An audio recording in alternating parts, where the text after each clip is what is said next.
साल था 1945। जापान की जमीन पे वर्ल्ड वॉर 2 की आग बुझ चुकी थी। एक शख्स था जो अपनी जली हुई फैक्ट्री के बाहर खड़ा था, आंखों में आंसू थे। जापान के साथ साथ उसकी फैक्ट्री पर भी बेहिसाब बम गिराए गए थे। 35 साल का सोशिरो होंडा उस दिन टूट गया था। पर यह कहानी अंत की नहीं है, शुरुआत की है। इसके बाद सोशिरो होंडा की कहानी शुरू होती है। उस समय सोशिरो होंडा को लग रहा था सब खत्म हो गया, लेकिन वो फेल होने के बाद भी खड़ा हुआ और अपनी फैक्ट्री की राख से जो उसने एम्पायर बनाई वो आज भी पूरी दुनिया में कायम है।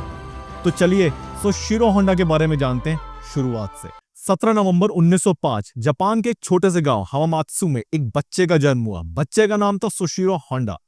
उसके पिता एक लोहार थे, लेकिन बचपन से ही सोशिरो होंडा के अंदर जुनून एक अलग ही था। एक बार उनके गांव में एक कार आई। उस टाइम कार बहुत रेयर हुआ करती थी। पूरा गांव उस कार को देखने के लिए एक्साइटेड था। सोशिरो होंडा उस कार के पीछे भागे और जब तक भागते रहे जब तक वो कार रुक नहीं गई। बट जब कार रुकी तो सोशिरो होंडा फटाक से कार के नीचे घुस गए। कार के नीचे तेल को उन्होंने अपनी फिंगर्स पर लगाया और अपनी नाक के पास ले गए। थोड़ा सा स्मेल किया और उन्होंने बोला ये तो जादू है। उस दिन से सोशिरो होंडा के अंदर एक जुनून ने जन्म लिया। उस जुनून का नाम था इंजन्स। पढ़ाई नहीं हुई थी, गरीब फैमिली से थे, कभी स्कूल नहीं गए थे, कोई एजुकेशन नहीं थी, बट सोशिरो के सर पे एक ही जुनून सवार था, मशीन्स, इंजन्स। 15 साल की उम्र में उन्होंने स्कूल छोड़ दिया और टोक्यो चले गए एक ऑटो रिपेयर शॉप में काम करने। और यहां से उनका असली स्ट्रगल शुरू होता है। उस वर्कशॉप में सोशिरो होंडा पूरे 6 साल तक काम करते रहे एक असिस्टेंट की तरह। कभी टूल्स पकड़ाते थे, कभी फर्श साफ करते थे, कभी गाड़ियां साफ करते थे। उनको इन 6 सालों में कभी भी इंजन को छूने का मौका नहीं दिया गया। रात को जब सब सो जाते थे तब सोशिरो कार्स के इंजन के पास जाते थे, उनको हाथ लगाते थे, कई बार एक आधा नट बोल्ट खोलते थे और वापस उसको कसते थे। और फाइनली जब सोशिरो 21 साल के थे, उनके ओनर ने उनको एक इंजन रिपेयर करने का मौका दिया। सोशिरो ने इतना परफेक्ट काम किया कि ओनर हैरान रह गया। 1928 में सोशिरो वापस अपने गांव आए। अपने गांव में एक ऑटो रिपेयर शॉप खोली। वो कुछ अपने लिए करना चाहते थे, कुछ अलग करना चाहते थे। सोशिरो ने देखा कि जापान के अंदर क्वालिटी पिस्टन रिंग्स बनती नहीं है। सारी पिस्टन रिंग्स इंपोर्ट करनी पड़ती है जापान में, जो कि टाइम कंज्यूमिंग भी होता है और बहुत ज्यादा महंगा भी होता है। तो सोशिरो ने एक डेयरिंग डिसीजन लिया। उसने बोला मैं बनाऊंगा क्वालिटी पिस्टन रिंग्स। उन्होंने अपनी वाइफ के गहने बेच दिए, घर बेच दिया और पिस्टन रिंग्स बनाने में लग गए। 2 साल, पूरे 2 साल सोशिरो लगे रहे। जब भी पिस्टन रिंग बनाते या तो वो टूट जाती या वो इंटेंडेड तरीके से काम नहीं करती। बट सोशिरो को पिस्टन रिंग्स बना के ही दम लेना था। एक दो लोगों ने उनके इस सेटअप के अंदर थोड़े बहुत पैसे इन्वेस्ट किए थे, उन्होंने पैसे निकाल लिए। उनकी वाइफ भी उनसे लड़ने लगी थी। लोग उनका मजाक उड़ाने लगे थे कि तुम मैकेनिक बन के ठीक था, क्या फालतू की चीजों में पड़ गया। पर सोशिरो ने उन 2 सालों के बाद एक और डेयरिंग कदम उठाया। उन्होंने वापस स्कूल ज्वाइन किया, वो स्कूल जो उन्होंने 15 साल की उम्र में छोड़ दिया था। लेकिन इस बार जो उन्होंने स्कूल ज्वाइन किया वो एक इंजीनियरिंग स्कूल था। उनको सीखना था कि एक्चुअली में पिस्टन रिंग्स काम कैसे करती है, मेटलर्जी काम कैसे करती है। प्रोफेसर्स भी कंफ्यूज रहते थे कि ये बंदा ग्राउंड लेवल की इंफॉर्मेशन, ग्राउंड लेवल की डिटेल्स उनसे भी ज्यादा जानता है। ये बंदा क्लास में कर क्या रहा है, ये चाहता क्या है, ये सीखना क्या चाहता है। और स्कूल के 2 साल बाद और ज्यादा मेहनत करने के बाद फाइनली सोशिरो ने एक परफेक्ट पिस्टन रिंग्स बना लिया था। यह पिस्टन रिंग अपने टाइम में उन इंपोर्टेड पिस्टन रिंग्स से भी बहुत ज्यादा आगे था जो जापान इंपोर्ट कर रहा था। उन्होंने कंपनी का नाम रखा टोकाई सेकी और ऑर्डर आया टोयोटा से। होंडा की कंपनी चल निकली थी। उनको लगा फाइनली मुझे सक्सेस मिल गई है, लेकिन यूनिवर्स को कुछ और ही मंजूर था। जापान वर्ल्ड वॉर 2 के अंदर कूद गया। 1945 में वर्ल्ड वॉर अपने आखिरी दौर में था। होंडा की फैक्ट्री बड़ा अच्छा काम कर रही थी। फैक्ट्री काफी बड़ी हो चुकी थी, वर्कर्स ज्यादा हो चुके थे, प्रोडक्शन लाइंस बड़ी हो चुकी थी। और फिर एक दिन अमेरिकन बॉम्बर्स ने सोशिरो होंडा की फैक्ट्री को बॉम्ब कर दिया। पूरी फैक्ट्री बर्बाद हो गई, राख के ढेर में बदल गई। सोशिरो फैक्ट्री के बाहर खड़े थे, आंखों में आंसू थे, अपनी फैक्ट्री को मिट्टी में मिला हुआ देख रहे थे और अपनी फ्यूचर ऑप्शंस के बारे में सोच रहे थे। हिम्मत करके सोशिरो फिर खड़े हुए, प्रोडक्शन फिर शुरू करी, फैक्ट्री बिट बाय बिट फिर बनाई। और फिर एक और झटका आया, भूकंप।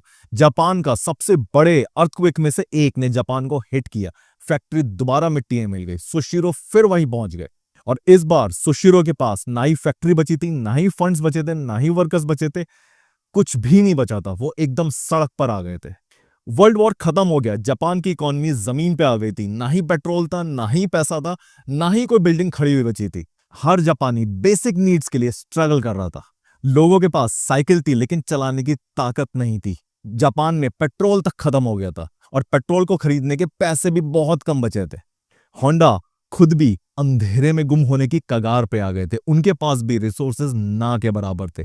तभी उस अंधेरे में एक रोशनी, एक आइडिया उनको आया। शिरो ने देखा कि वर्ल्ड वॉर 2 के बाद जापान में केओस था। लोगों को ट्रैवल करना था लेकिन पेट्रोल बहुत कम था। लोगों के पास पैसे भी बहुत कम थे। लोगों को एक ऐसा मोड ऑफ ट्रांसपोर्ट चाहिए था जो कि बहुत सस्ते में पॉइंट ए से पॉइंट बी तक पहुंचा सके। ये आइडिया दिमाग में आने के बाद होंडा को एक एड नजर आया। जापानीज आर्मी पुराने जनरेटर सेल कर रही थी जो वो अपने वायरलेस रेडियो को पावर करने के लिए इस्तेमाल करते थे। सुशिरो ने सोचा, ये बड़े छोटे और कॉम्पैक्ट से जनरेटर्स हैं, अगर मैं इनको साइकिल पे लगा दूं तो। उन्होंने इस ऑक्शन में 500 पुराने जनरेटर्स खरीदे और अपनी वर्कशॉप के अंदर एक एक जनरेटर हाथ से साइकिल के ऊपर लगाना शुरू कर दिया। आइडिया इतना सिंपल था कि कोई टेक्निकल प्रॉब्लम नहीं हुई। इंजन इतने रिलायबल थे कि वो पाइन ऑयल से भी चल सकते थे। बहुत ज्यादा पेट्रोल की भी जरूरत नहीं थी। जब होंडा ने ये साइकिल लोगों को दिखाई तो धूम मच गई। लोगों ने बोला, यही तो चाहिए था, सस्ता मीडियम ऑफ ट्रांसपोर्ट जिससे पॉइंट ए से पॉइंट बी पर जा सके कम से कम खर्चे के अंदर। 500 की 500 साइकिल देखते देखते बिक गई। अब होंडा को और ज्यादा जनरेटर चाहिए थे लेकिन आर्मी के पास अनलिमिटेड सप्लाई ऑफ जनरेटर्स नहीं थी। 1946 में होंडा ने 12 वर्कर्स को हायर किया और खुद टेक्निकली लग गए छोटा सा इंजन बनाने के लिए। शिरो और उनकी टीम ने 50 सीसी का एक छोटा सा रिलायबल इंजन बनाया। अब ये इंजन कस्टम डिजाइन था तो इजीली साइकिल के हिसाब से बनाया गया था। और ये था होंडा का पहला ओरिजिनल प्रोडक्ट। 1948 में कंपनी रजिस्टर हुई, होंडा मोटर कंपनी, और इसकी स्टार्टिंग कैपिटल थी मात्र $3000। और होंडा ने विजन दिया, हम ऐसे इंजन बनाएंगे जो पूरी दुनिया को बदल के रख देंगे। होंडा का पहला प्रोडक्ट था ड्रीम डी टाइप मोटरसाइकिल। ये 2 स्ट्रोक इंजन वाली मोटरसाइकिल थी जो बेहद भरोसेमंद थी, बहुत हाई एफिशिएंसी थी, लोगों को बहुत ज्यादा पसंद आई थी। अब होंडा का मोराल बहुत ज्यादा ऊपर जा चुका था। उनको जापानीज बॉर्डर्स के अंदर नहीं रुकना था, उनको जापानीज बॉर्डर से बाहर निकल के अलग अलग देशों में जाना था। 1950 में सुशिरो ने एक और डेयरिंग डिसीजन लिया। वेस्टर्न की मोटरसाइकिल रेस के अंदर होंडा को उतार दिया। पूरी दुनिया हंस रही थी उस टाइम कि जापान की मोटरसाइकिल्स, और वो भी रेसिंग के अंदर दौड़ेंगी। और सुशिरो ने अपनी टीम को बोला, अगर हम ये रेस नहीं जीते तो कोई भी जापानीज बाइक्स को, होंडा की बाइक्स को सीरियसली कभी भी नहीं लेगा। और फिर शुरू हुआ वो स्ट्रगल, वो ग्राइंडिंग, वो तपस्या जो इंजीनियरिंग की गहराइयों से होकर जाती थी। होंडा खुद वर्कर्स के साथ फैक्ट्री में काम करता, इंजन्स के ऊपर काम करता। हर फेलियर को वो एक्सेप्ट करते, इंप्रूव करते, दोबारा टेस्टिंग करते, फिर फेल होता, फिर टेस्टिंग करते, फिर इंप्रूव करते, और ये सिलसिला चलता रहा। 1961 में होंडा ने पहली बार टीटी रेस जीती। ये यूरोपियन रेस होती है, इसके अंदर पहली बार जापानीज कंपनी ने यूरोपियन जायंट्स को डिसाइसिवली हराया था। और इसके बाद तो होंडा मोटरसाइकिल्स की पूरी दुनिया में धूम मच गई थी। 1963 में होंडा ने अमेरिकन मार्केट के अंदर एंट्री ली और tagline the, the nicest people drive Honda. उस वक्त अमेरिका में मोटरसाइकिल रेबल लोगों की गाड़ी समझा जाता था, रेबल और डेंजरस। यहां पे होंडा ने एक कैंपेन चलाया और लोगों को यह बताया कि मोटरसाइकिल फैमिली ओरिएंटेड भी हो सकती थी, और अमेरिका ने होंडा को दिल से अपना लिया। इसके बाद लोगों को लगा कि होंडा शायद बाइक तक लिमिट रहेगा, लेकिन होंडा ने फिर एक डेयरिंग मूव लिया। उन्होंने कार्स के अंदर एंट्री ली। उनका पहला मॉडल था N360, compact, efficient, perfect for commute. और फिर आई सिविक, अकॉर्ड, सिटी। होंडा की कार्स ने दुनिया में धूम मचा दी थी। 1970 में जब पूरी दुनिया ऑयल क्राइसिस के संकट में फंस गई थी, उस टाइम होंडा की कार्स ने रूल किया था। क्यों? क्योंकि वो बहुत ज्यादा एफिशिएंट थी और पूरी कार मार्केट को उस टाइम एक एफिशिएंट कार की बेहद सख्त जरूरत थी। और आज होंडा $140 बिलियन से बड़ी एक ऑर्गेनाइजेशन की तरह काम करती है, एक जाइंट की तरह काम करती है।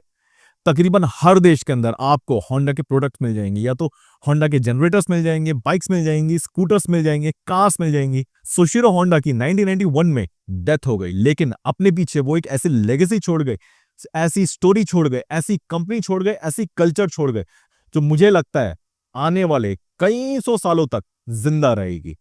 सुशीरो होंडा अपने आखिरी के डेज में एक बात बोला करते थे, success is just 1% results which you achieve via 99% failures. I hope you like this story. याद रखना उस आदमी को जिसने पूरी दुनिया को बताया dreams don't work unless you do. Take care, bye bye.